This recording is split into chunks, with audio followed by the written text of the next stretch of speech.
Rallye de France, on en parle. Il y avait la conférence de presse aujourd'hui, c'est la 2e édition.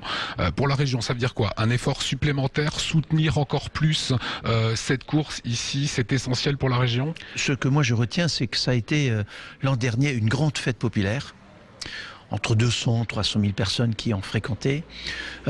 Populaire, c'est-à-dire que c'est des gens de toutes couches qui étaient là. C'est gratuit pour ceux qui viennent, c'est-à-dire qu'on n'a pas besoin de prendre de billets. Et en même temps, ça a été une énorme fête sportive avec un championnat de niveau mondial et avec un Alsacien qui gagne de façon sublime. Et ce que nous souhaitons, bien sûr, c'est que cette réussite perdure. On vous a vu faire de la communication dessus, sur la région Alsace, sur la maison du bâtiment place de Haguenau. Il faut que les Alsaciens soient derrière, vous soutiennent et soutiennent ce rallye. Quand je vois Sébastien Loeb, lorsqu'il gagne ou lorsqu'il ne gagne pas, c'est quelqu'un de serein. C'est quelqu'un de responsable et c'est quelqu'un d'extrêmement fort. Et chaque fois que les médias nationaux ou internationaux parlent de lui, ils parlent de l'Alsacien.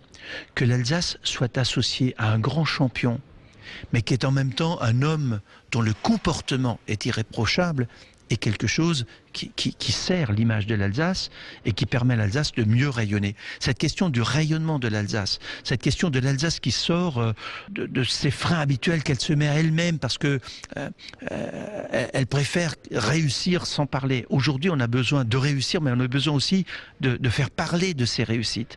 Eh bien, cette Alsace qui est aux avant-postes et qui en même temps fait parler d'elle, eh bien, elle peut le faire notamment par le rallye. C'est l'un des moyens que nous avons.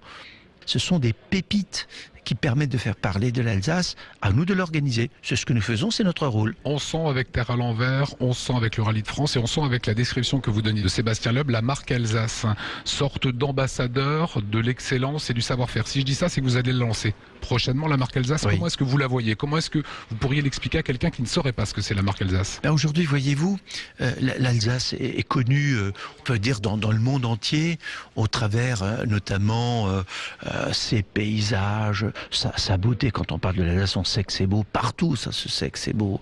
Mais l'Alsace est tout aussi innovante. L'Alsace est derrière l'Île-de-France, devant, par exemple, Rhône-Alpes. Mais ça, on ne le sait pas. Ce qu'il faut, c'est une Alsace qui gagne. Nous sommes de ceux qui avons vraiment des qualités. Au-delà de la réussite, vous savez que l'Alsace est reconnue, c'est des gens sérieux, travailleurs, qui réussissent. C'est ça la marque. On ne le met pas suffisamment en avant. Eh bien, il faut créer, vous voyez, il faut fédérer. On sait que lorsque c'est fait en Alsace, c'est du sérieux, c'est du solide, et ça gagne. Voilà ce qu'on essaye de porter. Eh bien, ce changement, pour l'Alsace, va être un changement qui est porteur de rayonnement, qui est porteur de développement, qui est porteur tout simplement d'une nouvelle phase de cette belle réussite qu'est l'épopée de l'Alsace. Merci Philippe Richert.